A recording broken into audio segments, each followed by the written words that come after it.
शान्ताकारं भुजगशयनं पद्मनाभं सुरेशं विश्वाधारं गगनसदृशं मेघवर्णं शुभाङ्गं लक्ष्मीकान्तं कमलनयनं योगिभिर्ध्यानगम्यं वन्दे विष्णुं भवभयहरं सर्वलोकैकनाथं। गुरुर्ब्रह्मा गुरुर्विष्णुः गुरुर्देवो महेश्वरः गुरुः साक्षात् परब्रह्म तस्मै श्रीगुरवे नमः। वसुदेवसुतं देवं कंसचाणूरमर्दनं देवकी परमानन्दं कृष्णं वन्दे जगद्गुरुं। कृष्णाय वासुदेवाय हरये परमात्मने प्रणतक्लेशनाशाय गोविन्दाय नमो नमः।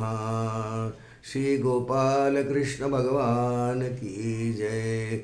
लक्ष्मी रमण गोविंदा गोविंदा गोविंदा। अनंतकोटी ब्रह्मांड नायक राजाधिराज सच्चिदानंद सद्गुरु श्री ब्रह्मचैतन्य रामानंद प्रह्लाद महाराज की जय। सब संतन की जय। जय जय रघुवीर समर्थ। भगवन नामाचा महिमा श्री विष्णू सहस्रनाम स्तोत्राच्या अनुषंगाने आपण काही मनन चिंतन करण्याचा प्रयत्न करतो आहोत। श्रीमद आद्य शंकराचार्यांचं भाष्य यावरचं पहिलं भाष्य आहे। पुढे अनेकांनी लिहिली आहेत, पण अनेक वेळा हे प्रस्तावनेत ऐकलं आहे। भगवन नामाचा महिमा प्रसारित करण्यासाठी व्यासमुखातून हे आलेलं आहे आणि कलियुगात विशेषतः भगवन नामाचाच महिमा आहे। भगवन नाम घेऊनच कृतार्थता जीवनामध्ये कलियुगात येते असा सर्व संतांचा गौरवोद्गार आहे। संत महिमा तो आहे, सर्व संतांचा अभिप्राय आहे, सर्व धर्मग्रंथांचा अभिप्राय। कलो नास्ते व नास्ते व गतिही अन्यथा असं वाल्मिकी रामायणात नारदाच्या तोंडी श्लोक आहे। आपण विष्णू सहस्रनाम या स्तोत्राच्या आधारे करतो आहोत चिंतन। आज आपल्यासमोर 7वा श्लोक आहे। या श्लोकामध्ये 9 नावं आहेत देवाची एकंदर। भगवान महाविष्णूंची म्हणजे श्रीकृष्णांची, कृष्णच तो भगवान स्वयं असं व्यासांनी म्हटलं असल्यामुळे तीच कृष्णाची, तोच महाविष्णू स्वयं। द्वापर अवतारामध्ये भगवान श्रीकृष्ण जो अवतार झाला तो साक्षात विष्णूच। आपण आधी श्लोक म्हणून घेऊ आणि मग क्रमाने 9 नावांचा या श्लोकातल्या काही आपल्याला जशी स्फूर्तिमती भगवंतांच्या सद्गुरूंच्या कृपेने होईल तसं चिंतन करण्याचा प्रयत्न करू। श्लोक म्हणू आधी। अग्राह्य शाश्वत कृष्णो लोहिताक्ष प्रतर्दनः प्रभूतस्त्रिककुब्धाम पवित्रं मंगलम परम। श्री गोपाल कृष्ण भगवान की जय। 9 नावं आहेत बोललो आधी आणि ह्या श्लोकातल्या 9 नावांपैकी पहिलं नाव आहे अग्राह्य। अग्राह्य म्हणजे ज्याला ग्रहण नाही करता येत असा, किंवा ज्याला घेता येत नाही असा। असं कसा? मनुष्य जीवनाचं तर ध्येयच परमात्मा मानलं आहे सर्व धर्मग्रंथांनी। या नरदेहाचेरी साधने सच्चिदानंद पदवी घेणे, इतुका अधिकार नारायणे कृपावलोकने दिधला श्रीराम एकनाथी भागवतातली होऊया। मग तो अग्राह्य आहे, आमचं तर ध्येय आहे, असा काहीतरी एक विरोधाभास यामध्ये वाटतो। पण ते अत्यंत सत्य परिस्थिती आहे, कारण परमात्म्याच्या ज्या 4 स्तरांचा विचार आपण 2-3 भागात केला आहे त्यातला जो निर्गुण निराकार परमात्मा आहे तो ग्राह्य नाही याचा अर्थ आमच्याजवळ त्याला ग्रहण करण्याकरता जी सामग्री परमात्म्याने नरदेहात दिलेली आहे, इंद्रिय दिली आहेत, ज्ञानेंद्रिय, मन दिलं आहे, ह्या कोणत्याही साधनांनी परमात्मा आपल्याला प्राप्त होऊ शकत नाही असा त्याचा अभिप्राय, म्हणून अग्राह्य आहे। अग्राह्य आहे तरी प्राप्त करून घ्यायचाच आहे। मग हे सगळे मनबुद्धी म्हणा किंवा सगळी ज्ञानेंद्रिय म्हणा यांचा काय उपयोग आपल्याला? ह्यांच्या साह्याने परमात्म्यापर्यंत जायचं आहे, पण तो ह्या इंद्रियांचा विषय नाही। इंद्रियातीत तो आहे, इंद्रियांचा स्वामी आहे जरूर, पण इंद्रियांनी तो जाणता येत नाही। श्रुती आहे बघा आहे, पुष्कळानं ती पाठही असेल. यतो वाचो निवर्तन्ते अप्राप्य मनसा सह. यतो वाचो निवर्तन्ते, तिथपर्यंत वाणीसुद्धा पोचत नाही. म्हणजे आपण तर मग स्तवन करतो, स्तोत्र म्हणतो, अभिषेक करतो, वाणीने किती काय काय काय काय बोलतो आपण. पण हे सगळे प्रकार जे आहेत वाणीचे म्हणा, इतर ज्ञानेंद्रियांचे, सर्वांचे उपलक्षणीने सगळे ज्ञानेंद्रिय ही परमात्म्यापर्यंत आपल्याला देतात. पण परमात्मा या ज्ञानेंद्रियांनी गोचर होत नाही, दिसत नाही. कारण त्याचं कारण आहे हो, जे दिसतं किंवा भासतं त्याचं वर्णन करता येतं. परमात्मा दिसतही नाही, भासतही नाही. तो निर्गुण निराकार अव्यक्त त्याला म्हणतात. तो कसा विषय होईल इंद्रियांचा? कारण इंद्रियांचा विषय होण्याकरता त्याला मग सगुणात जर आणलं तर रूप नाम, मग त्याचं वर्णन करता येतं की रामाच्या हातात धनुष्य होतं, कृष्णाच्या हातात बासरी होती, अशा अशा कृष्णाला आम्ही नमस्कार करतो, हे करता येतं. पण तो अग्राह्याचा अर्थ त्याला नाही असं करता येत. तुकोबरायांचा एक अभंग आहे बघा, मन वाचातीत तुझे स्वरूप म्हणून या भक्ती माप केले. मन वाचातीत, मन वाणी म्हणजे सगळेच इंद्रिय, ज्ञानेंद्रिय, मन, बुद्धी इत्यादी याच्या अतीत, याच्या पलीकडे इंद्रियांना गम्यता नाही आहेत, त्याच्यापर्यंत नाही जाता येत. कारण इंद्रियांना जाणवणारी सृष्टी ही व्यक्त सृष्टी असते. इंद्रियांनी फार झालं तर वर्णन करता येतात, पण त्याचं वर्णनच नाही ना. म्हणून रामदास स्वामींनी अग्राह्य या पदाचा अर्थ विशद करताना सद्गुरू पदाविषयी सद्गुरू स्तवनात पहिलीच ओवी वापरली आहे की नाही. आता सद्गुरू वर्णवेना जेथे माया स्पर्शो सकेना, ते स्वरूप माझं अज्ञाना काय कळे श्रीराम. आणि म्हणून तो कोणत्याही इंद्रियाच्या द्वारे ह्या जीवाला प्राप्त होण्याचा विषय नाही, म्हणून त्याला अग्राह्य इथे शब्द केला आहे. म्हणून विष्णूंचं एक नावच पहिलं या श्लोकामध्ये आलेलं, अग्राह्य हे नाव या श्लोकामध्ये आलं आहे. तो म्हणजे इंद्रियांना गोचर होणारा नाही. मग इंद्रियांच्या पलीकडे आपल्याला काही साधना इत्यादी करता येते का? त्याचं उत्तर हो असं आहे, ती करता येते. या कशाचाही आधार न घेता सुद्धा परमात्म्याला प्राप्ती त्याची करून घेता येते, असं सर्व शास्त्र एकमुखाने सांगतात. आणि खरं त्याच्या प्राप्तीचं खरं साधन त्याची कृपा होणं हेच आहे. यमय वैश्य वृणते तश्च लभ्यस.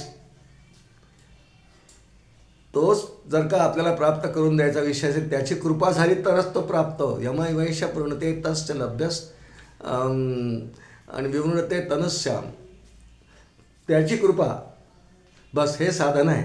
पहा एखादं उदाहरण पाहू की आपल्याला मग मन किंवा इतर सर्व ज्ञानेंद्रियाचा उपयोग कुठपर्यंत, यांचा उपयोग आहे, यांच्याद्वारा त्याच्यापर्यंत जाता येतं, त्याच्या दालनात मात्र प्रवेश नाही करता येत.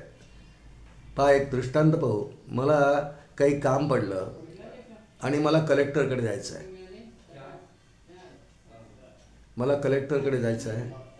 आणि तिथपर्यंत गेलो. आता कलेक्टरकडे कुणाला एकदम डायरेक्टली त्याच्या केबिनमध्ये एंट्री मिळेल का? नाही मिळणार. मग तिथल्या शिपायाला हाताशी धरायचं, त्याला सांगायचं की मला कलेक्टरांना भेटायचं आहे. इतर काही कर्मचारी, तिथला PA, असिस्टंट, रिसेप्शनिस्ट या सगळ्यांची ओळख करून घेऊन सर्वांना सांगून ते म्हणतात हा शिपाई तुम्हाला कलेक्टर साहेबांच्या दालनापर्यंत नेईल, केबिनपर्यंत. तिथपर्यंत आपल्याला घेऊन जाईल. पण आता आतमध्ये त्यालाही प्रवेश नाही. तो म्हणेल इथे कलेक्टर साहेब बसले, तुम्ही आत जा. आता ती रिसेप्शनिस्ट, तो PA, तो शिपाई, ते पोलीस, इतर कर्मचारी, काही विशेष ऑफिसर जे तिथलेच सगळे आहेत, त्याच्या स्वाधीन आहेत, कलेक्टरच्या सगळ्या स्वाधीन आहेत. पण यांचा उपयोग जरूर आहे, पण हे प्रत्यक्ष त्या दालनात नेऊन मला कलेक्टरसमोर नाही बसवू शकत. यांचा उपयोग फक्त कलेक्टरच्या केबिनच्या दारापर्यंत. मग ते म्हणतात तुम्ही आता एकटे जा. तसा हा जीव सर्व इंद्रियांचं सहाय्य घेऊन बुद्धीने परमात्मा कसा आहे समजून घ्यायचं, वाणीने त्याचं चिंतन, मनन, भजन, पूजन, नामस्मरण करायचं, ही इंद्रिय तिथपर्यंत नेतील. पण यमय वैश्य वृणते तेन लभ्यस तस्यैष आत्मा, तस्य एष आत्मा विवृणते तनुस्वाम. ही कठोपनिषदातली श्रुती आहे. मग परमात्म्याचीच कृपा जर होईल, सद्गुरूंचीच जर कृपा होईल, तर ह्या जीवाला परमात्मा तत्त्व कळेल, सद्गुरू तत्त्व ऐक्यात नेईल. असा तो अग्राही आहे. तो इंद्रियांना गोचर नाही, इंद्रियांच्या द्वारे मिळत नाही. म्हणून त्याचं एक नाव पहिलं या श्लोकातलं अग्राह्य असं व्यास महर्षींनी ठेवलेलं आहे. दुसरं नाव या श्लोकातलं आहे शाश्वत शाश्वतः. शाश्वत शब्द म्हणजे चिरकाल टिकणारा, नेहमी असणारा, कधीही न संपणारा. त्याला अक्षर असंही नाव आहे, पण ते ईश्वराला आहे. इथे शाश्वत ब्रह्मवस्तूविषयी बोलणं चाललं आहे आणि निर्गुण निराकार तत्वाविषयी बोलणं चाललं आहे, जे शाश्वत आहे, दिसत नाही, अव्यक्त आहे. शाश्वत आहे याचा अर्थ नेहमी नेहमी नेहमी आहे. श्रीमद भगवद्गीतेच्या 2 अध्यायात भगवान बोलले, अविनाशी तु तद्विद्धी येन सर्वमिदंततम विनाशमव्ययस्यास्य न कश्चित कर्तुमर्हति, असा 2 अध्याय श्लोक येतो. अविनाशी तु तद्विद्धी, तिथे जे अविनाशी पद या श्लोकात आलेलं आहे पहिलं, त्याचा अर्थ शाश्वत असा होतो, म्हणजे न संपणारं, नेहमी टिकणारं. आपल्याला शाश्वत शब्द नीट समजून घेण्यासाठी त्याच्या विरुद्ध शब्द जो आहे अशाश्वत, शाश्वताच्या विरुद्ध अशाश्वत. शाश्वत म्हणजे न संपणारा, नेहमी असणारा, टिकाऊ, आणि अशाश्वत म्हणजे संपणारा, नाश होणारा, आज आहे पण काही काळाने नसणारा. काही तर पदार्थ असे असतात, आज आहे उद्या नाही. पेरिशेबल गुड्स ज्यांना म्हणतात, आज आणा उद्या खराब होतात, नाशिवंत आहेत, चालले. ही सगळी सृष्टी, दृश्य पदार्थ सगळे, यदृश्यन यदृष्टन तन्नष्टम श्रुतीच आहे. तन्नष्टम याचा अर्थ हे विनाशी आहे, पण इथे बोलणं चाललं आहे शाश्वत हा, न संपणारा पदार्थ. आणि 2च गट आहेत पदार्थांचे, एक न संपणारा गट आणि एक संपणारा गट. न संपणाऱ्या गटामध्ये एकच वस्तू आहे, ब्रह्मवस्तू, नुसतं वस्तू, परब्रह्मवस्तू, परमात्मा, माझं स्वरूप. हे न संपणार आहे, ते आहे आहे आहे आहे आहे. आणि बाकी सगळा पसारा, सगळा जगत पसारा, अगदी चंद्र सूर्यांपासून फक्त एकच आहे की या सगळ्या दृश्य पसाऱ्यामधल्या काही वस्तूंना, पदार्थांना कमी अधिक आयुष्य आहे, काहींना फार कमी आहे. जसं बघा, पावसाळ्यामध्ये जेव्हा पाऊस पडतो तर असे काही फकड्या नावाचे लहानसे लहानसे किडे येतात, ते दिव्याभोवती फिरतात आणि काही क्षण त्यांचं आयुष्य आहे, ते एक तर त्याला पालबिल भक्षण करून घेते किंवा खाली पडून मरून जातात. त्यांना त्यांच्या आयुष्याची निपटाची थोडे समर्थ म्हणतात, ओवी आहे दासबोधातली, त्यांचे आयुष्य निपटाची थोडे, तेवढंच आहे त्यांचं आयुष्य. पण जितकी दृश्यसृष्टी आहे, जितकं दिसणारं जग आहे, यातले सगळे दृश्य पदार्थ, सगळे भूत मात्र यांना कमी अधिक आयुष्य आहे. चंद्र सूर्यांकडे पहा, त्या फकडीच्या तुलनेमध्ये किंवा अळ्या असतात, किटकुल असतात, फुलपाखरं असतात, पुष्कळ असतात जीवजंतू, 84 लक्ष आहेत. या सर्वांमध्ये आपल्याला असं वाटतं की कमी अधिक आहे की नाही कळून कसं येतं. सूर्य पहा किती, सूर्य संपतो का? म्हणजे ह्या सर्व जीवांच्या तुलनेमध्ये, देहधारी जीवांच्या तुलनेमध्ये सूर्याला दीर्घ आयुष्य आहे. पण एक वेळ अशी येते प्रलयाच्या काळी, सूर्यही संपतो आणि चंद्रही संपतो. इतकं कशाला, चंद्र सूर्य हे ज्याचं रूप आहे विराट पुरुषाचं, तो विराट पुरुष म्हणजे ईश्वर, सोपाधिक ब्रह्म आहे, ते सुद्धा संपतं. रामदास स्वामींनी दासबोधामध्ये सद्गुरु स्तवनामध्ये एक ओवी वापरली आहे. सद्गुरु स्तवन समास आहे पहिल्या दशकात, त्यात ओवी आहे, हरिहर ब्रह्मादिक नाश पावती सकळिक सर्वदा अविनाश एक सद्गुरुपद श्रीराम. ते नेहमी नेहमी आहे आहे आहे आहे आहे. आणि इतर सर्व जीवसृष्टी त्याच्या तुलनेत कमी अधिक प्रमाणात आहे आहे आहे. माझा देह त्यात आहे. चंद्र सूर्यांच्या तुलनेमध्ये माझा जीव फार देह फार क्षणभंगूर आहे, माझा क्षणभंगूर आहे त्याच्या तुलनेत. फार झालं तर शतवर्षे आयुष्य नाही मिळे, कलियुगात मनुष्याला 100 वर्ष आयुष्य, पण सूर्य जसाच्या तसाच आहे. अशी कमी अधिक त्यांना आहे. आणि शाश्वत आणि अशाश्वत या दोनमधला नेमका फरक समजून घेण्यासाठी एक आपल्याला विचार करावा लागेल की जे विनाशी पदार्थ असतात, दिसणारे पदार्थ असतात, या सर्वांना 6 धर्म असतात. त्यांची नावं आहेत वेदांतामध्ये, अस्ति, जायते, वर्धते, विपरिणीमते, अपक्ष्यते आणि विनश्यते, असे 6 धर्म आहेत. अस्ति, जायते इत्यादी मध्ये जीव आधी नसतो, मग येतो जन्माला. अस्ति म्हणजे फक्त अस्तित्ववादी असतो, मग जन्माला येतो, मग वाढतो, मग त्यात बदल होतात आणि मग तो हळूहळू क्षीण होतो आणि मग संपतो. असे या 6 धर्मांचे अर्थ आहेत. आज विस्ताराने काय आपण नाही पाहणार, पण हे 6 धर्म सर्व विनाशी पदार्थांना असतात. एक दिवस केव्हा तरी 6वा धर्म त्यांना ग्रासतो आणि केव्हा तरी हे सगळे दृश्य जगतातले दिसणारे सगळे पदार्थ, माझा देहसुद्धा, सर्वांचा देहसुद्धा एक दिवस नश्यती, संपून जातात. पण हे 6 धर्म भगवंताला नाही आहेत. निर्गुण निराकार परमात्मा सत्ता मात्र, प्रतीती मात्र आहे. त्याच्या अधिष्ठानावर सगळं विश्व आहे, भासत आहे. पण तो सत्ता मात्र आहे आहे आहे आहे आहे. तो कधीही संपत नाही. त्याला हे 6 विकार नाही. 6 विकार हे दृश्य जगतातल्या सगळ्या पदार्थांना, सगळ्या देहधारी पुरुषांना आहेत. पण परमात्म्याला, निर्गुण निराकार परमात्म्याला हे 6 धर्म नाहीत आणि म्हणून तो शाश्वत स्वरूपाचा आहे. बाकी एकही पदार्थ आणि वस्तू या जगातली शाश्वत नाही. कमी अधिक असेल बोललो आपल्याला. धान्य घेऊन ठेवा. आम्ही मध्ये काही काळासाठी अमेरिकेत गेलो होतो. घरी 1 पोतावर धान्य पडले होते. 1 वर्षभर तिथे राहिलो. आल्यानंतर कोठ्या उघडल्या, वास्तविक गहू बराच काळ टिकतात, पण ते बंद होते. मध्ये पावसाळा, उन्हाळा, हिवाळा, काय प्रक्रिया झाल्या सगळ्या, आलो तर पूर्ण काळे काळे काळे कोठीवर गहू होऊन गेले. ते संपणारच, कारण त्यांना 6 विकारांनी ते ग्रस्त आहेत आणि त्यामुळे त्याला शाश्वत म्हणता येत नाही. नेहमीसाठी टिकणारा पदार्थ फक्त परमात्माच आहे. सगळे सृष्टी जरी संपली तरी भगवान चतुश्लोकी भागवतात बोलले, अहमेवा समेवाग्रे नान्यत यत् सदसत्परम पश्चादहि यदेतच्च यो शिष्येत सोऽस्म्यहम्. मी आहे आहे आहे, अहमेवा समेवाग्रे. सृष्टी असताना मी आहे, सृष्टीच्या आधी मी आहे आणि या सृष्टीनंतरही म्हणजे प्रलयानंतरही काहीही जेव्हा उरणार नाही तेव्हा ब्रह्मवस्तू, सत्यवस्तू उरणारच आहे. आणि त्यामुळे परमात्मा हा शाश्वत पदार्थ आहे.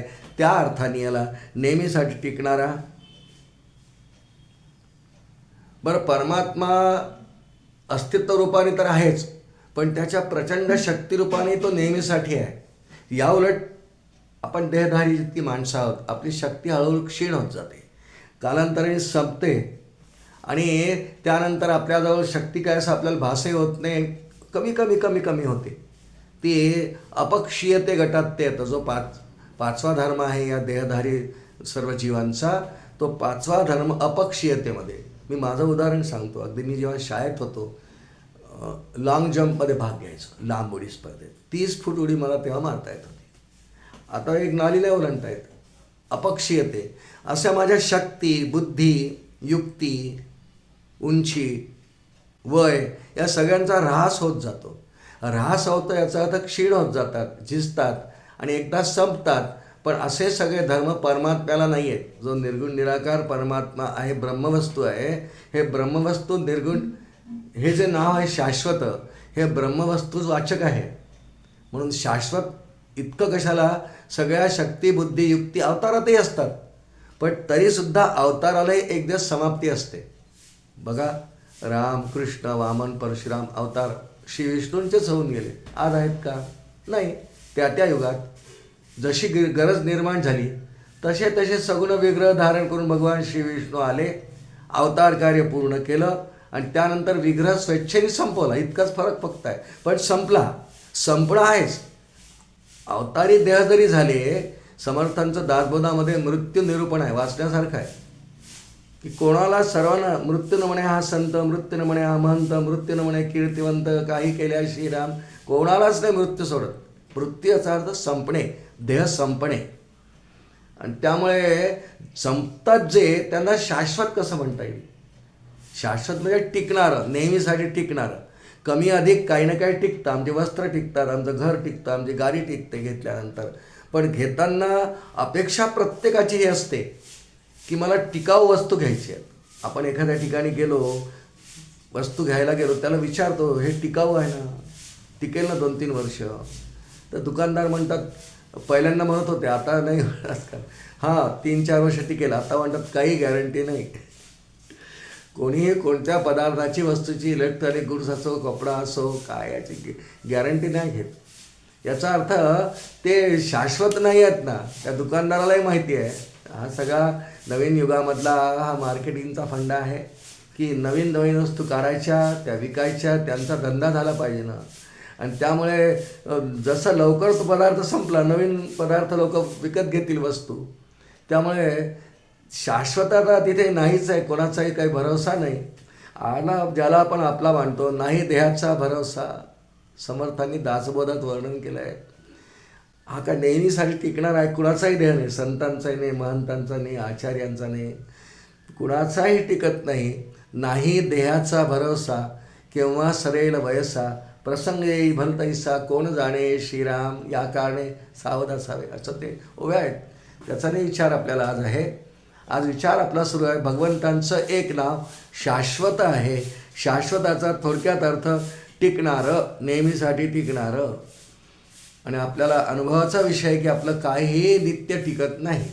सतत ऱ्हास होत जातो, संपत जातं. धन, द्रव्य, वय, तारुण्य सगळं संपत जातं. आणि त्यामुळे शाश्वत कुणीही या जगात नाही. अगदी मोठ्यात मोठा पर्वत हिमालय आपल्याला वाटतं खूप काळापर्यंत आहे. आपल्या तुलनेत तो शाश्वत वाटतो आपल्याला. आपल्या तुलनेत त्याला आयुष्य जास्त आहे. पण प्रलयकारी तोही संपेल ना. आणि प्रलयकारी हे सगळे भूतमात्र, सगळी दृश्यसृष्टी, सगळं दृश्य जगत हे संपेल. पण परमात्मा जसाच्या तसाच राहील.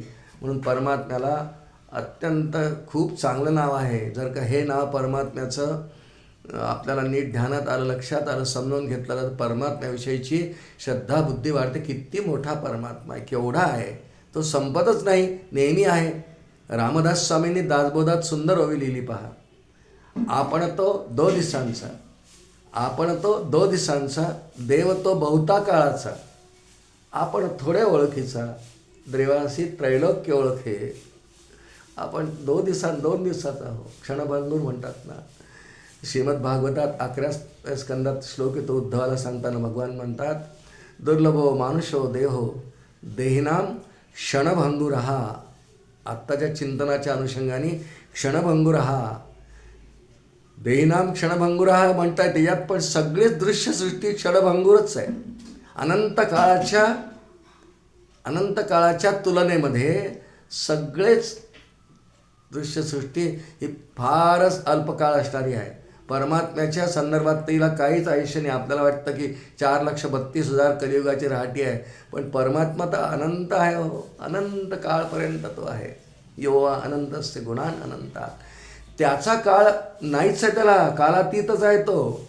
पण जे कालातीत नाही असे सगळे दृश्य पदार्थ मात्र काळाच्या ओघात संपत जातात. म्हणून परमात्मा या सर्वांच्या तुलनेमध्ये एकटाच असा पदार्थ आहे, वस्तू आहे की जो शाश्वत आहे. पुन्हा एकदा आपण विचार करून घेऊ. संपूर्ण जगत, दृश्य जगताचा विचार केला, आपल्याला दिसणाऱ्या जगताचा विचार केला तर एकच पदार्थ याच्या तुलनेमध्ये, दृश्य जगताच्या तुलनेमध्ये कधीही न संपणारा आहे. न संपणारा पदार्थ म्हणून शाश्वत आहे, आहे, आहे, नेहमी असणारा, टिकणारा, सर्वांना ऊर्जा देणारा, सर्वांचं अधिष्ठान असणारा, सत्ता मात्र असणारा, स्फूर्ती देणारा असा जो परमात्मा आहे त्याचं दुसरं नाव या श्लोकामधलं शाश्वत असं पाहिलं आहे. अग्राह्य शाश्वत कृष्णो. तिसरं नाव, 9 नावांपैकी या श्लोकातलं तिसरं नाव कृष्ण असं आहे. हे तर एका अवतारातलं नाव आहे. द्वापरयुगामध्ये भगवंतांनी वसुदेव देवकींच्या पोटी स्वेच्छेने जो अवतार घेतला, श्रीकृष्ण माहिती आहे आपल्याला. श्रीमद भागवत ग्रंथ त्यासाठी आहे, अनेक ग्रंथ आहेत. पण अवतार घेतला तो संपलाही. संपला म्हणजे संपला स्वेच्छेने. अवतार कार्य घेतलं, संपला. कृष्ण हा शब्द इथे आलेला हा अवतारवाचक शब्द आहे. म्हणजे सगुण साकार परमात्मा झाल्यावर त्याला कृष्ण हे नाव आहे. ते गर्गाचार्यांनी ठेवलं आहे. आणि कृष्ण शब्दामध्ये क्रिश असा धातू आहे. क्रिश म्हणजे आकर्षण करणारा, सगळ्यांच्या चित्तवृत्ती आकर्षण करणारा. शिवाय क्रिश या धातूचा एक अर्थ अजून दिला आचार्यांनी, अस्तित्व असणे.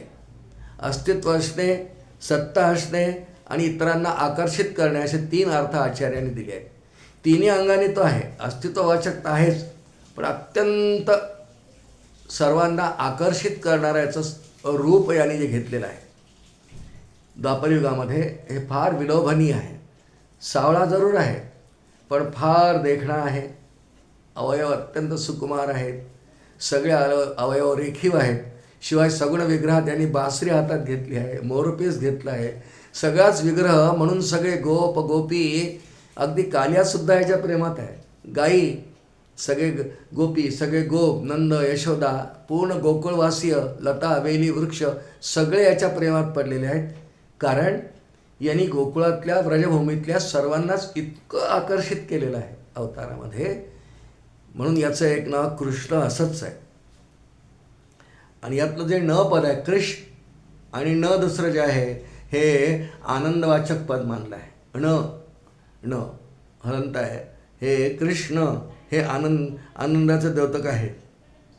आणि म्हणून आनंद, सुख, आनंदाचा प्रवाही रूप सुख असं आहे. आनंद स्थायी भाव आहे, वाहत राहिला की तो सर्वांना सुख देतो. तुकोबांनी एक अभंग लिहिला आहे, अनेक अभंग आहेत, पण सहसा गोपाल काल्याच्या कीर्तनामध्ये कीर्तनकार घेतात हा अभंग. गोकुळीच्या सुखा अंतपार नाही लेखा, बाळकृष्ण नंदागरी आनंदल्या नरनारी. बाळकृष्ण नंद यशोदांकडे स्वेच्छेने आला मथुरेच्या कारागृहातून आणि आनंदल्या नरनारी. पुढे पुष्कळ वर्णन आहे. सतत सतत आनंद देणे, न हे पद आहे. कृष्ण आकर्षित करणे किंवा अस्तित्व, न आनंद देणे, आनंदाचं द्योतकच आहे ते. तो स्वतः आनंदात आहेच, इतरांना सुद्धा आनंद देतो आहे, म्हणून याचं नाव कृष्ण आहे. आणि मग पुढे गर्गाचार्यांनी त्याचं खूप वर्णन. गर्गाचार्यांनी जेव्हा भगवंतांचं नामकरण केलं, फार कृष्ण शब्दावरती सुंदर त्यांचं विवेचन श्रीमद भागवतात दशमस्कंदात आहे. जिज्ञासूने ते वाचावं. याचं चौथं नाव या श्लोकामध्ये अग्राह्य शाश्वत कृष्ण लोहिताक्ष. चौथं नाव आहे लोहिताक्ष. लोहित याचा असं तांबूस रंगाचं जे लोखंड असतं त्याला लोहित अक्ष म्हणतात. लोहित म्हणजे लोखंड, अक्ष म्हणजे डोळा. म्हणजे तप्त केलेल्या लोखंडाचा जसा रंग असतो ना, पहा, कल्पना करून बघा की गॅसवर किंवा जुन्या काळी शेगड्या असायच्या, त्याच्यावर एखादा लोखंडाचा धातू पदार्थ काय सांडशी वगैरे ठेवा, लाल दिसतं. आपलं लक्ष नसताना एखादं भांडं जर का गॅसवर राहिलं तर ते लाल होतं अर्ध्या तासाने आपलं लक्ष असताना. तो जो रंग आहे तो लोहित रंग आहे. आणि अक्ष म्हणजे डोळे. लोहिताक्ष नाव याचं काय आहे? हे सौंदर्याचं लक्षण मानलं आहे शास्त्राने. सौंदर्यशास्त्राच्या दृष्टीने याचा अर्थ असा आहे की आपल्याला जे डोळे आपल्यालाही आहेत, आपल्याला डोळ्याला दोन भाग असतात. म्हणजे एका डोळ्याला एक भाग इथे, एक भाग इथे, असे दोन भाग असतात. त्याला कोपरं म्हणतात. दोन कोपरं असतात. ही दोन्ही कोपरं, फक्त कोपरं, ही थोडीशी लालसर जर असली तर ते सौंदर्याचं लक्षण आहे असं सौंदर्यशास्त्रामध्ये लिहिलं आहे. भगवंत जेव्हा अवतार घेतात, भगवंतांच्या दोन्ही डोळ्यांची दोन्ही कोपरं ही तांबूस लाल रंगाची असतात. ते सौंदर्याचं प्रतीक आहे. डोळे लाल होणं वास्तविक पूर्ण डोळा लाल नाही. पूर्ण डोळा लाल जागरणाने होतो, क्रोध आल्याने होतो, पुष्कळ प्रकारांनी होऊ शकतो. तो तमोगुणाचं ते प्रतीक आहे. पण भगवान तर शुद्ध सत्वमयी काय त्यांची आहे, तिथे तमोगुणाचा लवलेश नाही. त्यामुळे त्यांच्या डोळ्याचं त्यांचं वर्णन करताना लोहिताक्ष त्यांना यासाठी म्हटलं की अत्यंत सौंदर्यवान लोहिताक्ष. आणि त्याचं वर्णन करताना मग तो ज्ञानेश्वर महाराज किंवा संतांना वर्णन करावं लागतं, राजस सुकुमार मदनाचा पुतळा. पण डोळ्याविषयी वर्णन करताना लोहिताक्ष असं त्याचं वर्णन केलं, म्हणून त्याचं एक नावच लोहिताक्ष हे व्यास महर्षींनी या श्लोकामध्ये 4 क्रमांकावर ठेवलेलं आहे. आणि हे सगुण साकाराचं वर्णन आहे बरं का. जेव्हा परमात्मा निर्गुण निराकार आहे, डोळ्याचा प्रश्नच नाही. ईश्वर आहे तोही सगुण निराकारच आहे, तिथेही त्याला रूप नाही. पण जेव्हा तो रूपवान होतो, आकार घेऊन येतो, नाम आणि रूप धारण करून येतो, जसं राम कृष्ण हे अवतार असं धारण करून येतो, त्यावेळेला मग त्याला डोळे असतात नाही आहेत. आणि तो पुष्कळ व्यवहार डोळ्याच्या सहाय्याने करतो. पण भगवंत जेव्हा सगुण साकार होतो, त्याचं वर्णन माऊलींनी फार सुंदर केले की मला निर्गुण निराकार परमात्म्याला मी जेव्हा साकार होतो, मी डोळे का घेऊन येतो? डोळे नसते आणले तरी सगुण साकार होता येतं, पण मला डोळे का हवेत याचं वर्णन माऊलींनी फार सुंदर केलं. 12व्या अध्यायात वर्णन येतं. भगवंतांना प्रत्येक युगात अनेक भक्त असतात. प्रत्येक युगात वेगवेगळे, रामकाळात आहे, वामन अवतारात आहे, कृष्ण अवतारात वेगळे भक्त आहेत. खूप एकनिष्ठ भक्त आहेत, भक्ती पूर्णतेला गेली असे भक्त आहेत, ज्ञानी भक्त आहेत, भीष्मासारखे, विदुरांसारखे, अक्रूरांसारखे ज्ञानी भक्त आहेत. आणि ह्या भक्तांना बघण्याची इच्छा देवाला होते. माऊलींनी सुंदर वर्णन केलं 12व्या अध्यायात. तया पाहावा हे डोहळे. कुणाला? तया म्हणजे वरती 12व्या अध्यायात योगी आहे, अनपेक्ष शुचिर्दक्षवरती. मला भक्ताला पाहायची इच्छा होते. मी तर निर्गुण निराकार मुळात, पण सगुण साकार झाल्यावर मला भक्त दिसू शकतात, डोळे असतात. म्हणून तया पाहावा हे डोहाळे, या लागे अचक्षुषी मज डोळे. मी तर अचक्षु आहे वास्तविक, त्याचं वर्णन आहे. निर्गुण निराकार परमात्म्याचं अपाद, अचक्षु, अवाणी, वाणी नाही, काहीच नाही. पण एकदा सगुण साकार झाल्यानंतर त्याला हातपाय आहेत, डोळे आहेत, सगळे कर्मेंद्रिय आपल्यासारखी आहेत. म्हणून डोळ्यांचा उपयोग मला डोळे का घेऊन येतो मी? मग ते लोहिताक्ष का? कारण लोहिताक्ष शब्दाचा अर्थ करताना आचार्यांनी सांगितलं आहे की असे जे कोपरं लालसर असलेले डोळे असतात ना, त्यातून करुणा पाझरते. भगवंतांच्या किंवा सद्गुरूंच्या नेत्रांमध्ये आपण अखंड पहा, करुणा पाझरते सर्व जीवांविषयी. तया पाहावा हे डोहळे, म्हणून अचक्षुषी मज डोळे, हा तिचेनी लीला कमळे, पूजू तयासी श्रीराम. त्याचा आज विचार नाही आपला, पण मला भक्ताला बघण्याची इच्छा होते. इतक्या तन्मयतेने हा माझं स्तवन करतो, भक्ती करतो, एकरूप होतो, ध्यानात जातो, अनुसंधानात अखंड राहतो. मला अशा भक्ताला पाहायची इच्छा होते. आणि म्हणून भगवान म्हणतात तया पाहावा हे डोळे, म्हणून हे माऊलींचं चिंतन आहे. म्हणून अचक्षुषी मद डोळे, अचक्षु असलेल्या निर्गुण निराकार परमात्म्याला डोळे घेऊन अवतार घ्यायची इच्छा का होते? कारण भक्ताला पाहावं असं वाटतं म्हणून. आणि भक्ताला पाहून भगवंतांना तर कधी कधी इतका आनंद होतो. श्रीमद भागवतात 3 स्कंदात एक कथा येते, ती विस्ताराने की आपल्याला पाहिजे नाही आज, पण कर्दम महामुनींची कथा येते. तप करायला बसले, वडिलांच्या सांगण्यावरून तप करायला बसले, दीर्घ तप केलं. भगवंत आले, भगवंतांनी आशीर्वाद दिला की तुला योग्य धर्मपत्नी मिळेल. धर्मपत्नी योग्य मिळण्यासाठी तप केला आहे कर्दम महामुनीने. 10,000 दीर्घ वर्ष तप केलं आहे. भगवान आले, डोळ्यांचा विषय सुरू आपला, लोहिताक्ष. भगवंतांनी त्याच्याकडे पाहिलं, काय तप केलं आहे माझ्या कर्दमानी. वा कर्दमा, भक्त आहेत बरं कर्दम, भक्तम ऋषित आहेच कर्दम, विष्णूंचे भक्त आहेत. भगवान श्री विष्णूंचीच त्यांनी आराधना केली, तप केलं आहे.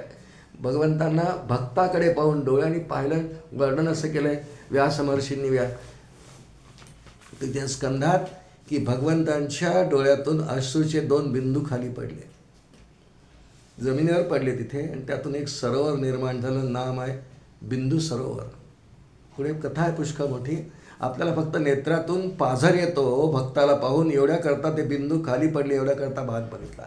तया पाहावा हे डोळे, म्हणून अचक्षुषी मज डोळे, हातीची लीला कमळे, पूजू तयाशी श्रीराम. लोहिताक्ष. त्यानंतरचं जे नाव आहे या श्लोकातलं 5 क्रमांकाचं, प्रतर्दनः, अग्राह्य शाश्वत कृष्णो लोहिताक्ष प्रतर्दनः. तर्दन शब्द याचा अर्थ नाश पावणे, नाश करणे, झीज करून करून संपवणे, असा याचा अर्थ आहे. प्रलयकाळी सर्व भूतमात्रांचा, ही सगळी सृष्टी जी भूतमात्रांनी भरलेली आहे, भूत म्हणजे दिसणारे, भू भवती, होणे, दिसणे, दृष्टीला येणे, असा हा धातू चालतो. भू भवती, हे सगळं दृश्य जेव्हा दिसायला लागतं त्याला भूत म्हणतात. माणसाला भूत म्हणतात, आपल्याला भूत म्हणतात, पण आपल्याला वाईट वाटतं भूत कोणी म्हटलं की. समर्थांनी लिहिलं आहे दासबोधात, भूत म्हणता विषाद वाटे श्रीराम, मनुष्याचं भूत म्हणता विषाद वाटे श्रीराम. पण ही सगळी भूत मात्र सृष्टी, सगळी भूत ही परमात्मा प्रलयकाळी त्यांचा नाश करतो, म्हणून त्याला एक नाव तर्दन असं नाव आहे. तर्दन शब्दाचा हिंसा असाही अर्थ आहे. पण भगवंत सर्वांचा नाश करतो, आणि आपण कशाचाही नाश करा त्याला हिंसाच मानला आहे शास्त्रात. तो जड पदार्थांचा जरी नाश केला तरी त्या जडाची हिंसाच मानला आहे. हिंसा काही जीवित प्राण्यांचीच असते असं नाही. भगवान स्वतः हिंसा का करतो ते जरुरी आहे प्रलयकाळी. आणि नंतर काही काळपर्यंत भगवान एकटे राहतील आणि त्यानंतर पुन्हा सृष्टी उत्पन्न होईल. म्हणून सृष्टीच्या प्रलयकाळी भगवान सर्वांचाच विनाश करतो, कोणालाच स्पेअर नाही करत. जे चिरंजीवी आहे ते सुद्धा कल्पांतकाळी संपतात. चिरंजीवींना ह्या कल्पाच्या शेवटपर्यंत आयुष्य आहे, बरोबर आहे, आपल्या तुलनेत दीर्घ आयुष्य आहे, पण तेही संपतात, कोणीच राहत नाही. म्हणून या सर्वांना संपवणारा, नाश करणारा, हरिहर ब्रह्मादिक नाश पावती सकळिक, ते जेव्हा संपतात. अजून एक अर्थ आचार्याने दिलेला आहे तर्दन शब्दाचा, की दोन पदार्थ एकमेकात मिसळणं. पुन्हा ऐकून घेऊ. दुसरा अर्थ दिला आहे, पहिला अर्थ दिला आचार्यांनी की नाश करणारा, ही सगळी भूतसृष्टी नाश करणारा. आणि तर्दन शब्दाचा दुसरा अर्थ दिला आहे की दोन पदार्थांना एकमेकात मिसळणे. मग परमात्मा दोन कोणते पदार्थ एकमेकात मिसळतो? काय दूध आणि पाणी हे नाही, असे पदार्थ नाही. एक स्वतः परमात्मा आहे, जो निर्गुण निराकार आहे, अस्तित्ववाचक आहे, काही तिथे रूप आकार काहीच नाही. आणि दुसरी दृश्यसृष्टी आहे, नामरूपांनी व्यक्त अशी आहे. खरं म्हणजे ती मिथ्या नाहीच आहे, कल्पनेची सृष्टी आहे. पण ही कल्पनेची असलेली सृष्टी ही त्याच्या स्वरूपात तो विलीन करून घेतो. नसलेली म्हणजे कल्पनेची मिथ्या सृष्टी, कारण श्रुती अशी आहे, एक ब्रह्म द्वितीय नास्ती, दुसरं नाहीच आहे. आणि त्यामुळे दोन पदार्थांना एकत्र करतो. एक प्रपंच आपण म्हणूया, एक परमात्मा, परमार्थ. या दोनांना तर खरं म्हणजे प्रपंच नाहीच आहे.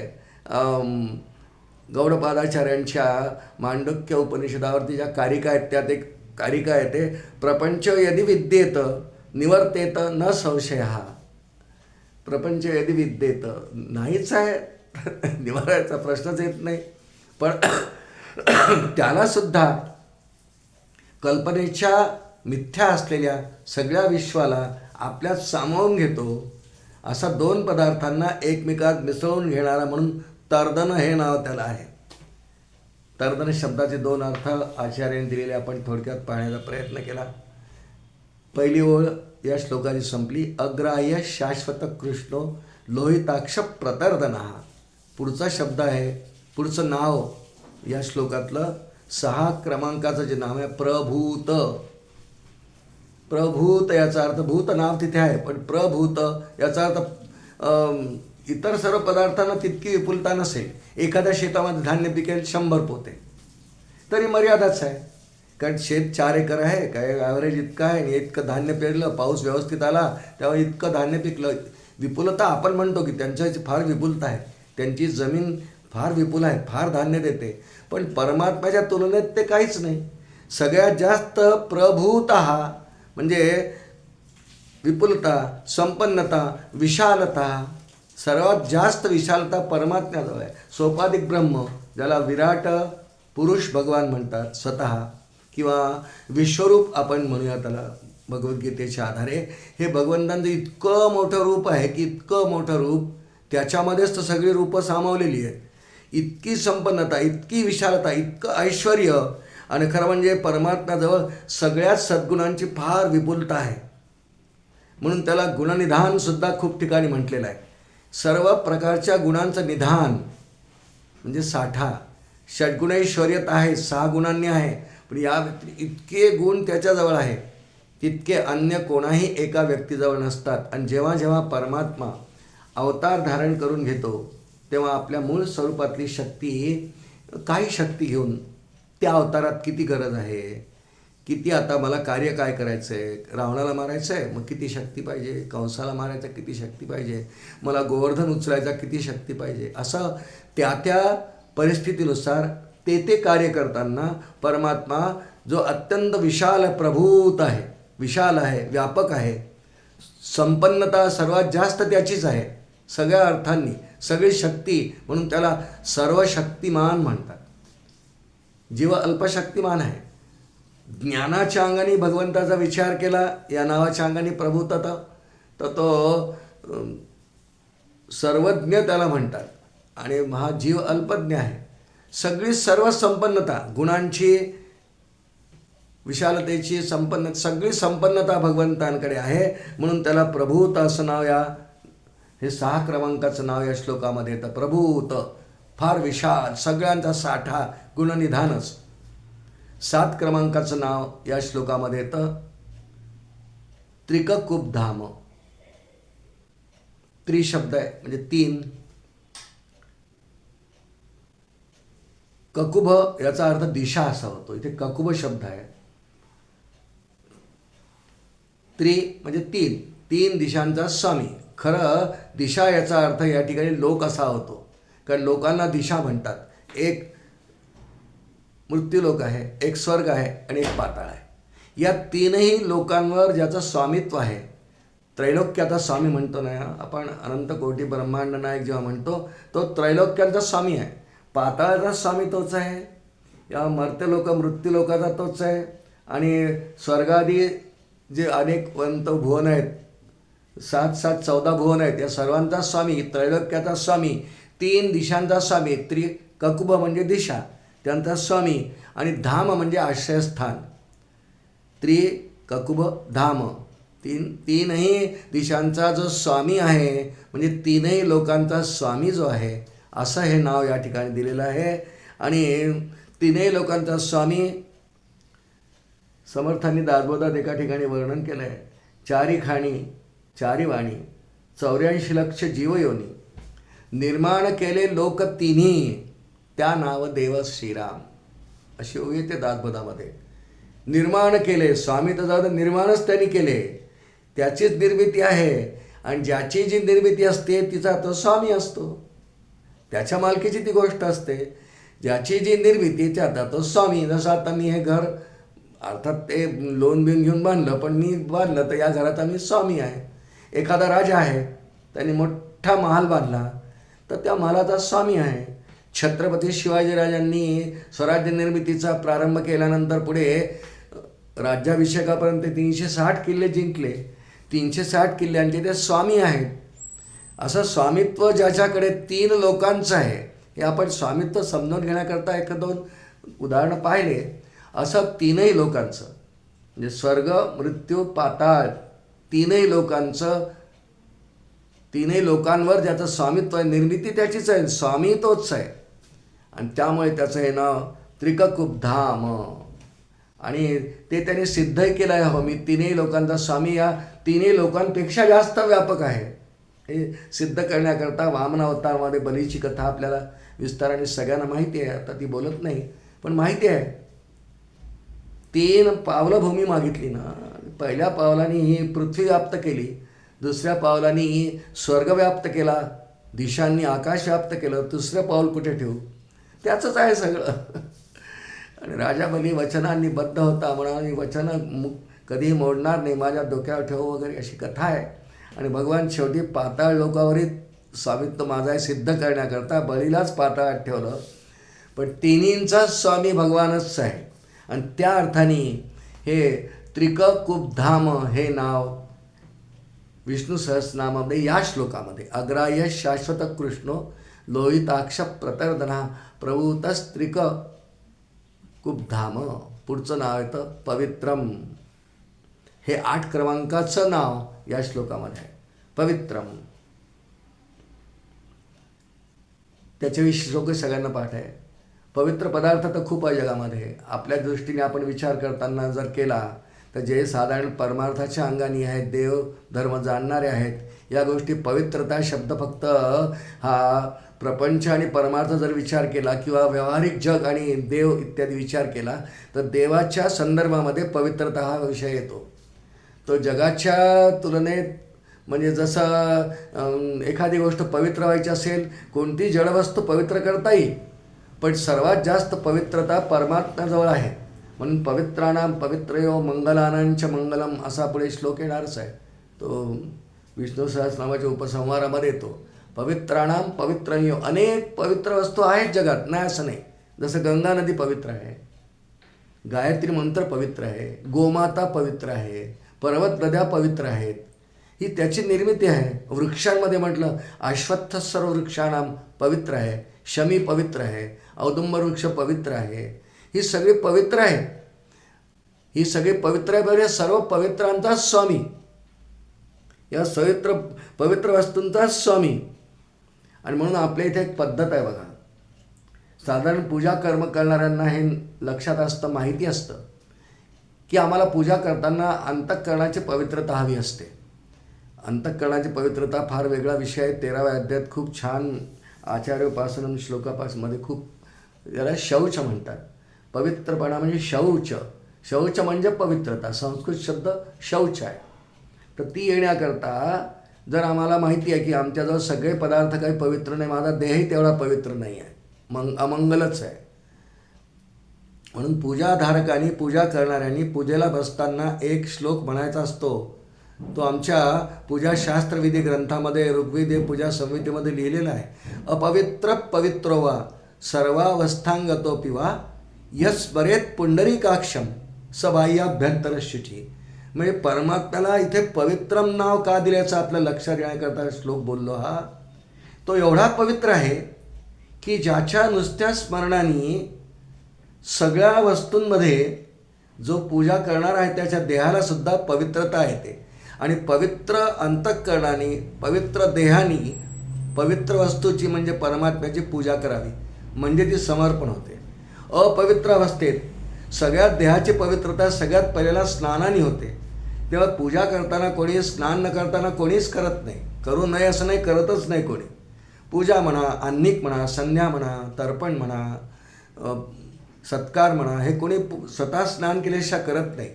त्या कोणतंही मंगल काम, पवित्र काम करण्याआधी स्नानाची आवश्यकता असते. ते पवित्रच करतं. ते बाह्याभ्यंतर शुचीमध्ये देहाची बाह्यशुद्धतेसाठी स्नान, गंध लावणं इत्यादी इत्यादी ह्याने देहाची बाह्यशुची होते. पण भगवंतांच्या विषयी हा श्लोक म्हणताना आपण काय बोललो? अपवित्र पवित्रो वा सर्वावस्थांगतोपि वा. त्याचं स्मरण केल्याने बाह्याभ्यंतर शुची, बाह्यशुची तर होईलच, म्हणून पुढे प्रोक्षण करायचं असतं.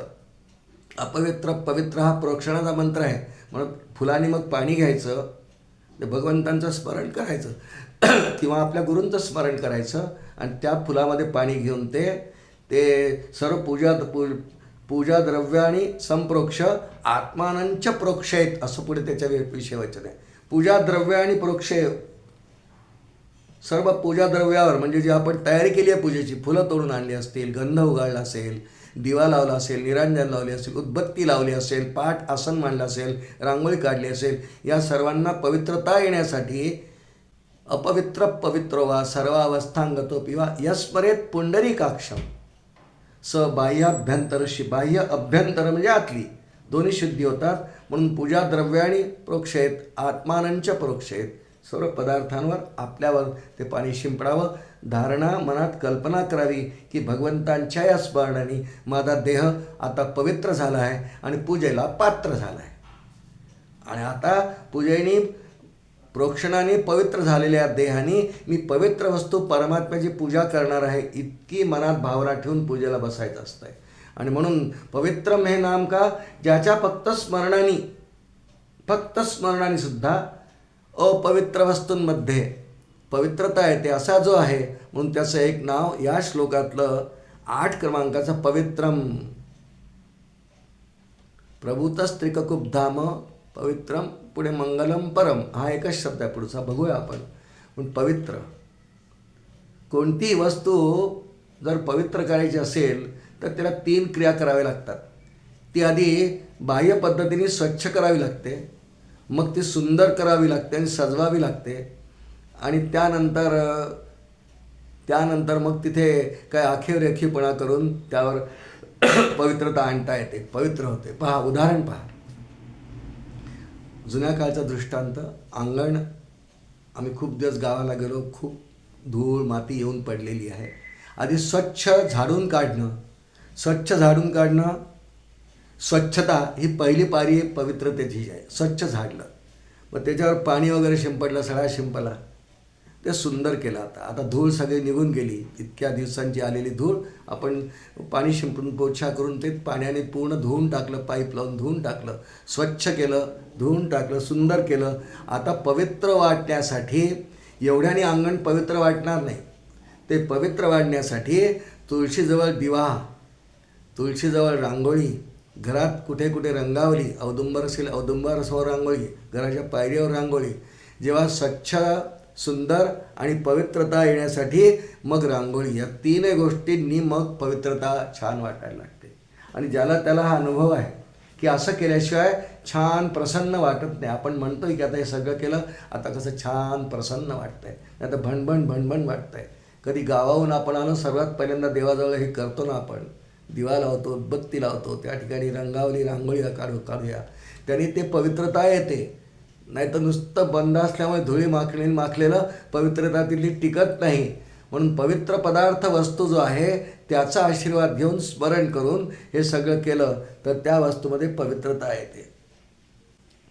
असा पवित्रम या शब्दाचा अर्थ आहे, ज्याच्या नुसत्या स्मरणाने, दर्शनाने सुद्धा भक्तीने पवित्रता येते. किंवा अजून एक अर्थ आचार्यांनी दिलेला आहे की त्याला जे शरण येतात, कारण सर्व जीवांचा शरण्य परमात्मा आहे, ईश्वर आहे, त्याला जे शरण येतात भक्तिभावाने, त्यांना सुद्धा जो पवित्र करतो, त्यांना पण तो पवित्र करतो. आणि त्यामुळे परमात्मा पवित्र आहेच, पण त्याला शरण येणाऱ्यांना सुद्धा तो अत्यंत पवित्र करतो, असा एक अर्थ आचार्यांनी दिलेला आहे. आणि याप्रमाणे या श्लोकातलं 8वं नाव आत्तापर्यंत आपण पाहिलं, पवित्रम. आणि ह्या श्लोकातलं सर्वात अखेरचं नाव आहे मंगलम परम. हे एकच नाव आहे. परम म्हणजे अत्यंत श्रेष्ठ, सर्वात उत्तम, त्याला परम शब्द लावतात संस्कृत भाषेमध्ये. परम म्हणजे सर्वात श्रेष्ठ, सर्वोत्तम. मंगलम परम, मंगलानांच मंगलम म्हटलं आहे ना. पवित्राणाम पवित्रम यो मंगलानांच मंगलम, दैवतं देवतानांच, इथे विष्णू सहस्रनामात आहे. भूतानाम यो व्ययपिता, मंगलम परम. आणि मंगल शब्दाचा अर्थ कल्याणकारी असा होतो, की जो अत्यंत कल्याणकारी आहे, ज्याची स्तुती, भक्ती, नाम घेणं सुद्धा, त्या अंगाने काहीही क्रिया करणं ही अत्यंत मंगल क्रिया आहेत. आणि ह्या सगळ्या मंगलक्रियांच्याद्वारे मंगलाची प्राप्ती होते. आमच्या इथे रामदास स्वामींनी एक लिहिलेला अभंग आठवतो मला आता, राम गावा राम ध्यावा राम जीवीचा विसावा. त्यामध्ये वर्णन येतं मंगळाचे जे मंगळ. मंगल वस्तू जगात पुष्कळ आहेत, मंगल वस्तू पुष्कळ आहेत. जसं कुंकू, कपाल कुंकू हे मंगल वस्तू आहे, म्हणजे कल्याणकारी आहे, आपलं कल्याण करणारी आहे. गंगेचं तीर्थ घेणं, सद्गुरूंच्या चरणांचं तीर्थ रोज घेणं, भगवंतांना काही नैवेद्य अर्पण करून प्रसाद घेणं, हे सगळ्या मंगल वस्तू आहेत. पण या सगळ्या मंगलांचं मंगल, मंगलाचे जे मंगळ, राम कौशल्येचा बाळ, मंगलाचे मंगळ राम कौशल्य, असं त्या अभंगातलं एक चरण आहे. म्हणजे संपूर्ण जगतामध्ये मंगल वस्तू आहेत काही. शुभ, मंगल म्हणजे शुभ, कल्याणकारी, चांगल्या, आपल्याला आपल्या ध्येयापर्यंत पोहोचवण्यासाठी अत्यंत उपयुक्त ठरणाऱ्या अशा वस्तूंना मंगल म्हणतात. आणि ज्या वस्तू आपल्याला ध्येयापासून च्युत करतात, दूर नेतात, त्यांना अमंगल म्हणतात. कोणताही शब्द या श्लोकातला शिकण्यासाठी त्याच्या विरुद्ध शब्दाचा विचार केला की त्या शब्दाचा अर्थ नेमका कळतो. काय अमंगल माणूस आहे, म्हणजे एखाद्या माणसाने 8 दिवस स्नान नाही केलं, आहेत असे काही जीव की आंघोळी 8-8 दिवसांनी करतात. अमंगल, घामाचा वास येतो अंगाला सगळं, अमंगल.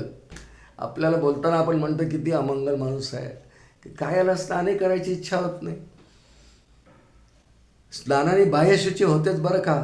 असे मंगल पदार्थ जगात, शुभ पदार्थ खूप आहेत. घरात रांगोळी काढणं, स्वस्तिक काढणे मंगलवाचकच शब्द आहेत. पण या सर्व मंगल गोष्टींचाही मंगल, म्हणजे एखाद्या वर्गामध्ये 30-40 मुलं आहेत, अभ्यास सगळेच करतात, सगळेच चांगले आहेत, चांगला क्लास आहे, ए किंवा अगदी पहिला वर्ग जो असतो, सगळे हुशार मुलांचा भरणा असतो, सगळेच चांगले आहेत, सगळेच मंगल आहेत. पण त्या सर्वांचा जे वर्ग शिक्षक असतात त्यापैकी कोणातरी एकाला ते मॉनिटर करतात, कॅप्टन करतात. त्यामुळे सगळ्या मंगलवाचक शब्द जितके आहेत, मंगलवाचक वस्तू आहेत, पवित्र आहेत, मंगल आहेत, कल्याणकारी आहेत, शुभ करणारे आहेत. शुभ करणारा, कल्याण करणारा म्हणजे मंगल म्हणतात त्याला. या सर्वांचाही कॅप्टन, नेता जो आहे तो परमात्मा आहे. आणि त्या अर्थाने सगळ्या मंगलसूचक शब्दांचा, ध्वनींचा अर्थ, ध्वनीसुद्धा मंगल अमंगल असतात बरं. सगळ्याच गोष्टी जगातल्या मंगल अमंगल 2 गटात जातात.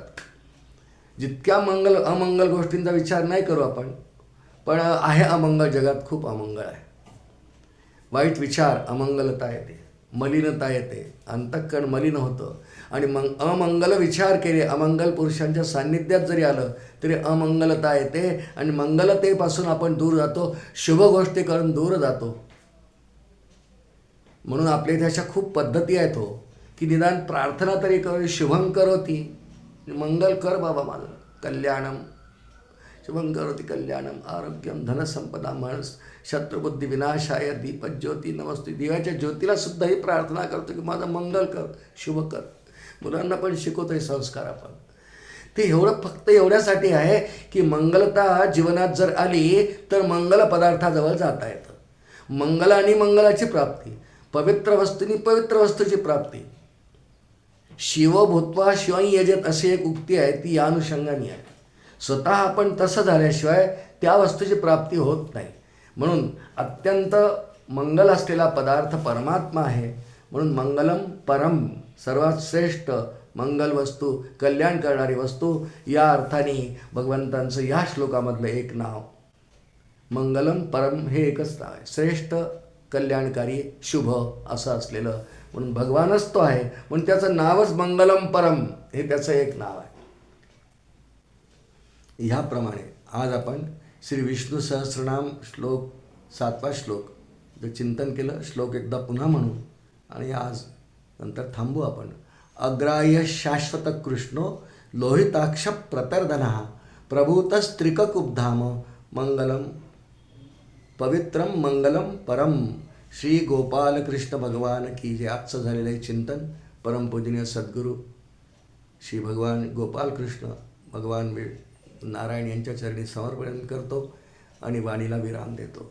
श्री गोपालकृष्ण भगवान की जय.